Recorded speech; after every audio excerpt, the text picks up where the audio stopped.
اتنی رقم کا سونا چاندی کسی کے گھر میں ہے تو اس کے اوپر زکات ہے. اور وہ کتنی رقم ہے؟ 37,275 روپے.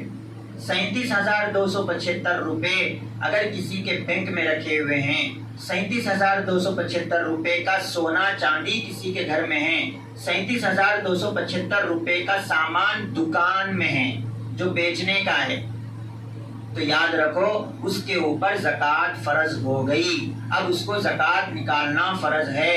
اگر اس نے زکوٰۃ نہیں نکالی تو وہ ایسا ہی مجرم ہے جیسے نماز چھوڑنے والا مجرم ہے، وہ ایسا ہی مجرم ہے جیسے روزہ چھوڑنے والا مجرم ہے. تو 37,275 روپے، اتنے 40,000 کا تو ہاتھ میں فون ہی سے رہ رہا، 35,000 40,000 کا تو فون ہی سے رہ رہا.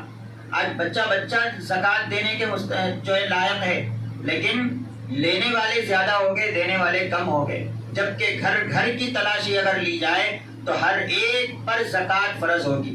آپ کو میں ایک بات بتاتا ہوں، ہمارے نبی صلی اللہ علیہ وسلم کے اوپر جب زکوٰۃ فرض ہوئی تھی مدینے کے اندر، تو 8 مہینے کے بعد صحابہ نے جب 8 مہینے میں زکوٰۃ نکالے تو 8 مہینے کے بعد صحابہ اپنی زکوٰۃ کی رقم لے کے فقیر کو ڈھونڈنے نکل جاتے تھے، لیکن کوئی زکوٰۃ لینے والا نہیں ملتا تھا.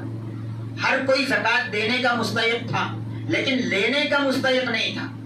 آج ہم لوگ زکوٰۃ نہیں نکال رہے، بہت بڑا جرم ہے زکوٰۃ نہیں نکالنا. میں آپ کو بتاؤں کہ ہم دین پہ عمل کرنے کے لحاظ سے ایک پاؤں پہ کھڑے تھے، صرف ایک پاؤں پہ زندگی گزار رہے ہم. اور وہ ایک پاؤں پہ کوئی آدمی کتنی دیر ٹھہر سکتا، خود ٹھہر کے دیکھ لینا. ایک پاؤں پہ کتنی دیر ٹھہر سکتا، خود ٹھہر کے دیکھ لینا. اسی لیے آج یہ تو اللہ کا کرم ہے کہ آپ کے پاس علماء آتے رہتے، بولتے رہتے، جماعتیں آتے رہتی. آپ دوسرے مقامات پہ جاؤ، تھوڑی سی مصیبت آئی کوئی قادیانی بن جا رہا، تھوڑی سی مصیبت آئی کوئی عیسائی بن جا رہا، تھوڑی سی مصیبت آئی کوئی غیر مسلم بن جا رہا، کسی کو کسی سے تھوڑی سی محبت ہوئی ہندو بن جا رہا، ہندو بن جا رہی. ایسے ماحول آج کل پیدا ہو رہے ہیں. یہ کیوں پیدا ہو رہا ہے؟ یہ اس لیے پیدا ہو رہا ہے کہ معاشرہ دین کے لحاظ سے ایک پاؤں پہ کھڑے تھے اور وہ ایک پاؤں پہ زیادہ دیر تک نہیں کھڑے سکتے. اسی لیے ہم دین کے لحاظ سے جو ایک پاؤں پہ کھڑے گئے، کوئی بھی آگے ڈھکل رہا گر جائے. 2 پاؤں پہ کھڑو. 2 پاؤں پہ کب کھڑے سکیں گے؟